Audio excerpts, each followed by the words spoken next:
नमस्कार। स्वागत है आप सभी का एक बार फिर हमारे YouTube चैनल एजुकेशन गुरु में। आज हम आपके लिए लेकर आए हैं अपने इस वीडियो के माध्यम से दोपहर का भोजन। दोपहर का भोजन कहानी का सारांश, उसके जो महत्वपूर्ण बिंदु हैं तथा इसकी जो रचना की है वह अमरकांत जी ने की है। उनके जीवन परिचय पर भी चर्चा करेंगे। इससे पहले आप सभी से अनुरोध है, जो भी हमारे YouTube चैनल पर नए हैं,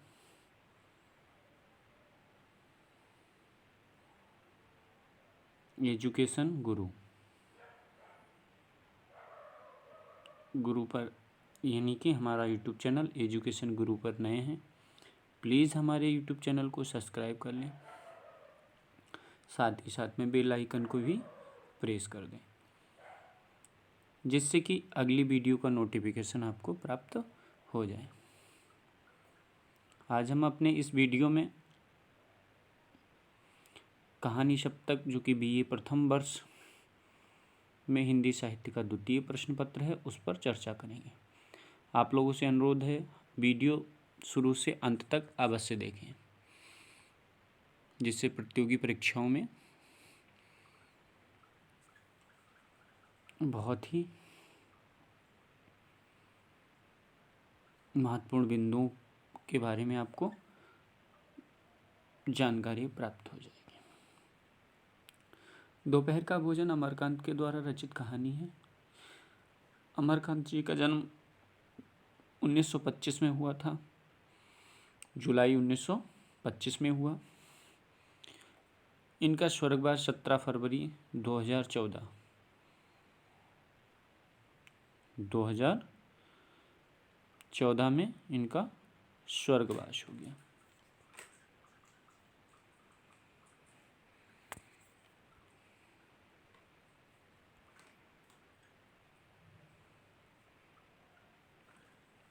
तो हिंदी की कहानी के सशक्त हस्ताक्षरकार और प्रेमचंद परंपरा के रचनाकार अमरकांत जी के पिता का नाम सीताराम वर्मा और माता का नाम अनंती देवी था।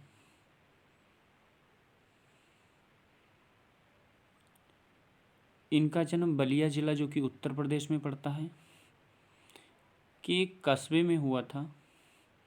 कस्बे यानी कि बलिया जिले के नगरा कस्बे के पास में स्थित कौन सा गांव है? भगमलपुर गांव में हुआ था। कहाँ पड़ता है ये? उत्तर प्रदेश में। उत्तर प्रदेश, बलिया जिला कहाँ पड़ता है? उत्तर प्रदेश में। तो अमरकांत को यशपाल गोरकी कहते थे, यानी कि अमरकांत को यशपाल गोरकी के नाम से भी जाने जाते हैं। यानी अमरकांत की प्रारंभिक शिक्षा हुई वह बलिया में हुई। उच्च शिक्षा इलाहाबाद विश्वविद्यालय से हुई। बलिया के अध्ययन के दौरान इनका संपर्क स्वतंत्रता संग्राम सेनानियों से भी हुआ और 1942 में अमरकांत स्वतंत्रता आंदोलन से जुड़ गए। 1948 में इलाहाबाद विश्वविद्यालय में स्नातक करने के बाद अमरकांत ने अपने साहित्यिक जीवन के आरंभ में 1949 में पत्रकारिता के क्षेत्र में आए। इन्होंने शुरुआत में पत्रकारिता ज्वाइन की। इसके बाद में प्रकाशित दैनिक पत्र, आगरा से प्रकाशित एक दैनिक पत्र था जिसका नाम सैनिक, के संपादकीय विभाग से जुड़ गए। 3 वर्ष आगरा में रहने के बाद वे इलाहाबाद की अमृत पत्रिका से जुड़ गए। इलाहाबाद के प्रगतिशील लेखक संघ परिमल के संपर्क में आकर अमरकांत की मुलाकात डॉक्टर रामविलास शर्मा, राजेंद्र यादव, रघुवंशी आदि से हुई और यहीं उनके लेखक के जीवन का आरंभ हुआ। जो लेखनीय जीवन था उनका कहाँ से? यहीं से आरंभ हो गया। धीरे धीरे हिंदी कहानी के सशक्त हस्ताक्षर के रूप में वह प्रतिष्ठित हो गए। कौन? अमरकांत जी। अमरकांत ने सूखा पत्ता,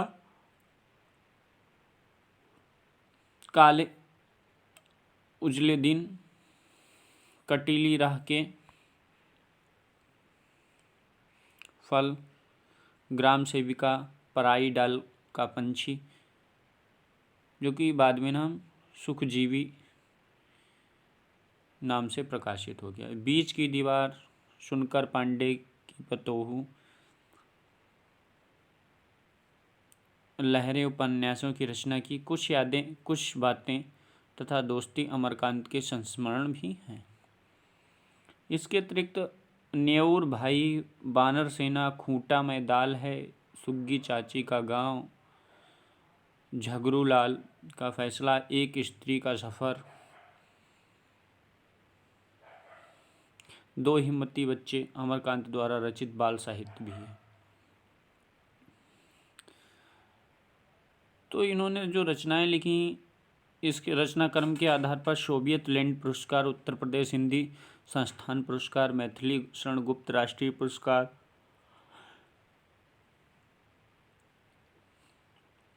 यशपाल सम्मान, साहित्य अकादमी सम्मान, व्यास सम्मान, जन संस्कृति सम्मान, मध्य प्रदेश में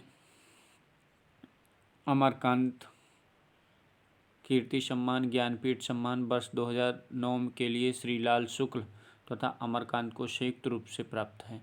बहुत ही इन्हें सम्मान प्राप्त हुए, बहुत सम्मानों से सम्मानित किया गया। हिंदी के प्रेम जो है, हिंदी के कथा साहित्य में यथार्थवादी विचारधारा के कहानीकार के रूप में अमरकांत ने जिस समय हिंदी कहानी के क्षेत्र में प्रवेश किया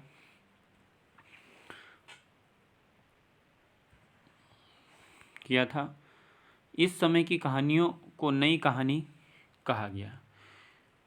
जिस समय इन्होंने प्रवेश किया उस समय की इस कहानियों को नई कहानी कहा गया। हालांकि अमरकांत ने नई कहानी की पहचान बांधकर कहानियां नहीं लिखी, यानी कि जो कहानियां लिखी वह नई कहानी की पहचान बांधकर नहीं लिखी, अपितु कहानी के विकास को एक नए धरातल पर प्रतिष्ठित करने का श्रेय अमरकांत को ही दिया जाता है। नए धरातल, नए प्रकार से अमरकांत ने मुख्यतः मध्यम वर्ग के जीवन के विविध संदर्भों में अपनी कहानियों की विषय वस्तु को बनाया। आम आदमी के मनोवैज्ञानिक या मनोविज्ञान को बहुत नज़दीकी से परखा। निर्मम तटस्थता के साथ एक परिवार के माध्यम से निम्न मध्य वर्ग के अभाव, दुख, पीड़ा, स्नेह को उन्होंने अपनी कहानियों में उकेरा, यानी कि कहानियों में दर्शाया।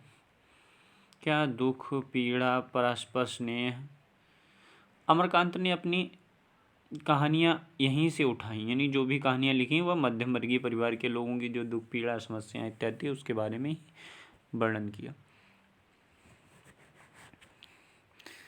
सैनिक पत्र में उसकी बाबू कहानी वर्ष 1949 में प्रकाशित हुई। वे अपनी कहानी का आरंभ कल्पना में 1953 प्रकाशित इंटरव्यू कहानी से मानते हैं।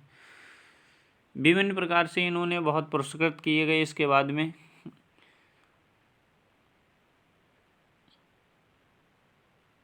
इन्होंने दो बच्चे, दुख के साथ, जांच और बच्चे, औरत का क्रोध, अमरकांत ने इन कहानियों का भी संग्रह किया।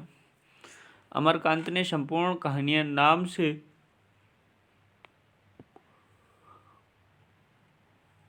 दो खंडों में भी प्रकाशित हैं, यानी अमरकांत की संपूर्ण कहानियां नाम से दो खंडों में प्रकाशित। 17 फरवरी 2014 को हिंदी का यह कथाशिल्प कालवलित हो गया, यानी कि इनका स्वर्गवास हो गया। तो ये हम इस प्रकार कह सकते हैं, जो अमरकांत ने जो कहानियाँ लिखी हैं बहुत ही सही लिखी हैं। जैसे कि जिंदगी और जोक, देश और लोग अमरकांत की जो है कहानियों में शामिल हैं। अब जो अमरकांत ने कहानी लिखी दोपहर का भोजन, इसके माध्यम से अमरकांत ने क्या दर्शाया है उसका संक्षिप्त हम जो महत्वपूर्ण बिंदु हैं उस पर चर्चा कर रहे हैं। ये तो अमरकांत का जीवन परिचय हो गया। जीवन परिचय यानी कि इनका जो जन्म है उत्तर प्रदेश के बलिया जिले के एक कस्बे में हुआ था, के पास एक गांव में हुआ था।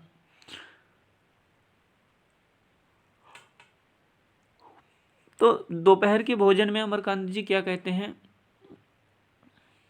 दोपहर का भोजन जो कहानी है वह आर्थिक परिस्थितियों से जूझते हुए एक परिवार की व्यथा और को प्रस्तुत करती है। यानी कि गरीबी के कारण एक परिवार की जो समस्याएं हैं उसके ऊपर दर्शाया गया है। इस कहानी के संदर्भ में अमरकांत जी का कहना है कि इसमें जितनी ज़रूरत मौन है की गई है, भाषा की नहीं है।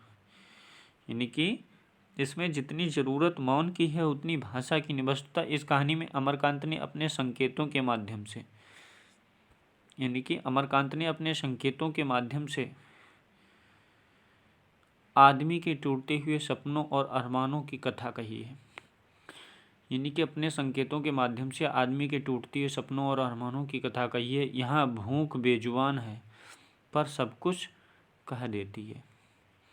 यानी भूख जो है वो बेजुबान है लेकिन परंतु वह सब कुछ बयां कर देती है।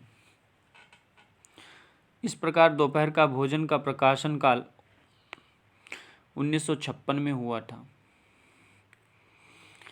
यह वो समय था जब स्वतंत्रता प्राप्ति के उपरांत भारत में एक ऐसा मध्यम वर्ग अस्तित्व में आया जिसके अपने सपने थे, अपनी रूढ़ियाँ थीं, महत्वाकांक्षाएं थीं। वह एक ऐसे स्वतंत्र भारत का सपना अभी भी देख रहा था जिसमें एक दूसरे के प्रति ममतत्व हो, एक दूसरे की फिक्र हो। परंतु इस मध्यम वर्ग के सामने अनेक चुनौतियां भी थीं, आर्थिक कठिनाइयां थीं। आर्थिक संकट उसके निराशा पैदा करते थे, आर्थिक संकट उसके अंदर निराशा पैदा करते थे। पर मन की सुंदर कल्पनाएं कहीं ना कहीं उसे एक आशा की किरण के आगे, ये आशा की किरण प्रवेश करती थी।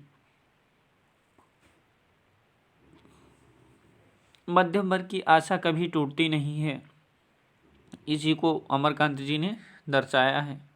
दोपहर का जो भोजन कहानी है इसमें आर्थिक परिस्थिति जूझते, यानी कि आर्थिक रूप से गरीबी से दुखी होने के बावजूद भी एक परिवार की यह व्यथा है जिसमें परिवार का प्रत्येक सदस्य, जिसमें परिवार का प्रत्येक सदस्य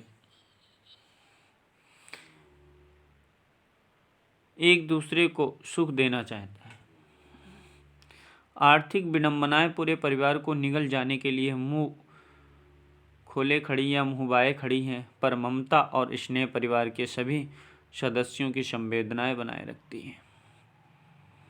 यानी ममता, यानी कि माँ की जो ममता है वह पूरे परिवार को एकत्र किए हुए चल रही है। इस कहानी में की धुरी जो है, इस कहानी की प्रमुख पात्र सिद्धेश्वरी देवी है। इस कहानी की जो दोपहर का भोजन कहानी है इसकी प्रमुख पात्र जो है वह सिद्धेश्वरी देवी है। इस पर सिद्धेश्वरी देवी भारतीय नारी की संघर्ष जो यानी कि कठिनाइयों को प्रतीत करती हुई नजर आती है, वह ममता वही माँ के रूप में भी दर्शाई गई है कि वह अपने किस प्रकार अपने सभी बच्चों को पालन पोषण करती है। सारे परिवार को एक सूत्र में बांधे रखने के लिए प्राणपण से तत्पर है, यानी कि वह अपने प्राण को भी त्यागने के लिए तत्पर है, परंतु अपने जो है परिवार को एक सूत्र में बांधने के लिए जो है संघर्षरत है। अपने पति मुंशी चंद्रिका प्रसाद और 3 पुत्रों, यानी कि कौन, सिद्धेश्वरी देवी अपने पति मुंशी चंद्रिका प्रसाद, पुत्र रामचंद्र मोहन और प्रमोद के साथ आर्थिक तंगी के जीवन यापन कर रही है। कौन, सिद्धेश्वरी देवी।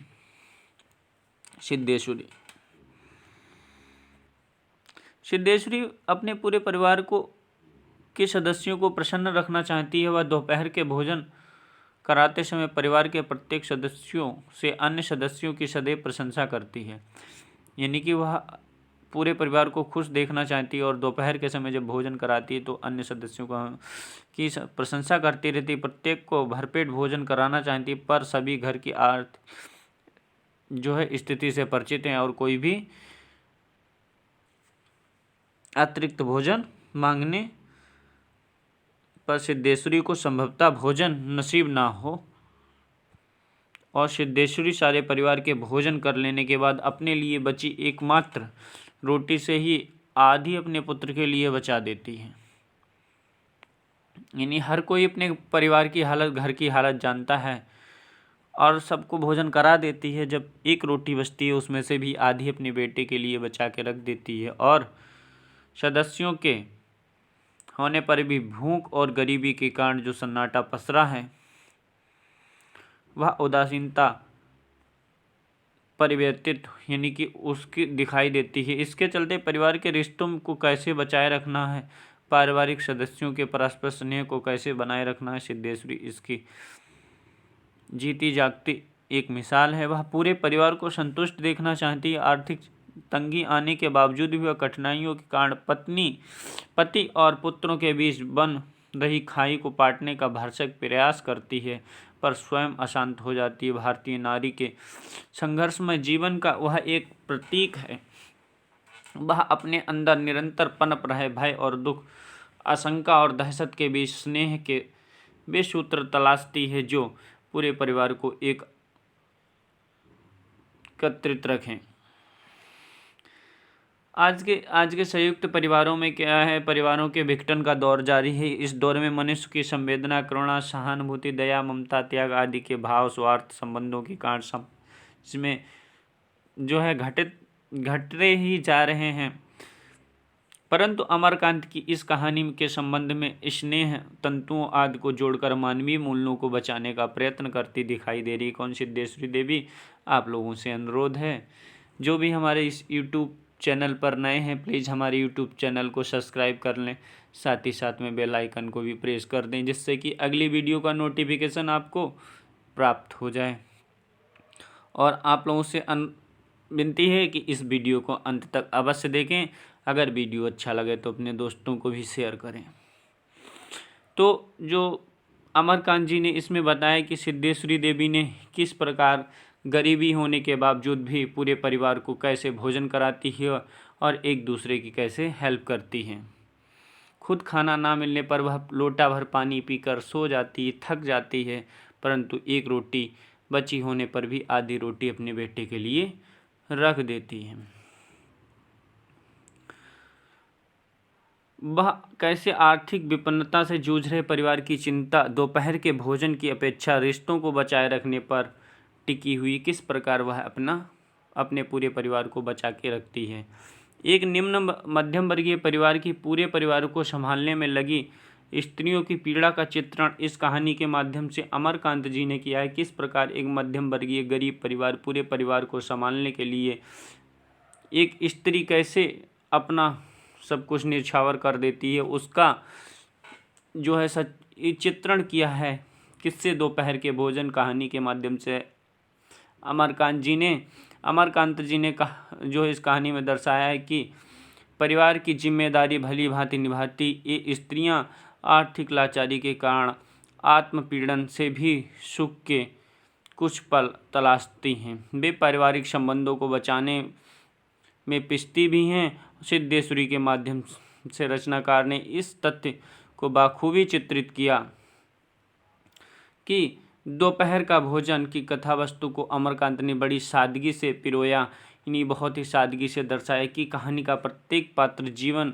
जीने की लालसा लिए भरा हुआ है। जीवन जीने की उसकी तमाम कोशिशों में भी यद्यपि पूरे समाज और व्यवस्था की जीवन की जो विपदाएं हैं उनको उजागर हो रही हैं, परंतु जो है उनके जीवन जीने की जो कभी कमी महसूस नहीं होने दी उसकी माता, उनकी इसमें प्रमुख महिला पात्र सिद्धेश्वरी देवी ने, यानी कि सिद्धेश्वरी ने। अमरकांत ने कहानी के सूत्रों में इस तरह व्यवस्थित किया है कि कहानी की कथा वस्तु पूरे वातावरण को जीवंत बना देती है। अभाव और गरीबी पूरी कहानी को सर्वत्र व्याप्त कर देती है। अभावग्रस्त रसोई और भोजन करने वाले कहानी के पात्रों के बीच की कड़ियों को जोड़कर लेखक ने जीवन की अनिश्चितता और उसके प्रति सजग दृष्टिकोण को बड़े सशक्त ढंग से उकेरा है। उन्होंने दर्शाया कि पात्रों के बीच संवादहीनता, प्रत्येक पात्र का अपनी आक्रामकता को छुपाने का प्रयास करना और सिद्धेश्वरी के परिवार को जोड़ रखने की असफल कोशिश से इस कहानी की विशिष्ट बना देती हैं। यानी कि किस प्रकार जो सिद्धेश्वरी देवी इस जो है पूरी कहानी में प्रमुख पात्र है, उसके पति मुंशी खाना खाने के बावजूद भी ऐसे सो जाते हैं जैसे उन्हें किसी चीज़ का मतलब ही नहीं है। अमरकांत ने इस कहानी के माध्यम से विशिष्ट संवाद योजना, भाषिक क्षमता की अभिव्यंजना कौशल का सशक्त उदाहरण दिया है। इस प्रकार हम कह सकते हैं सिद्धेश्वरी देवी इस कहानी में प्रमुख पात्र है, जो कि आज के ज़माने में जो है देखने को नहीं मिलता है। सिद्धेश्वरी देवी ने इस प्रकार इस कहानी में गरीबी और के अभाव में भी सर्वत्र जो है अपने परिवार को जोड़ने का भरसक प्रयास किया है। अमरकांत के द्वारा रचित यह कहानी वर्तमान समय में जो है मध्यम वर्गीय परिवार की जो महिलाओं की दशा है, किस प्रकार वह अपने परिवार को जोड़ने का प्रयत्न करती हैं, उसके बारे में दर्शाया है। ठीक है मित्रों, अगर हमारा यह वीडियो आपको अच्छा लगा हो तो लाइक करना, शेयर करना, साथ ही साथ में बेल आइकन को भी प्रेस करना। धन्यवाद मित्रों। आपके लिए ऐसी लगातार वीडियो लेकर आते रहेंगे अपने यूट्यूब चैनल एजुकेशन गुरु के माध्यम से।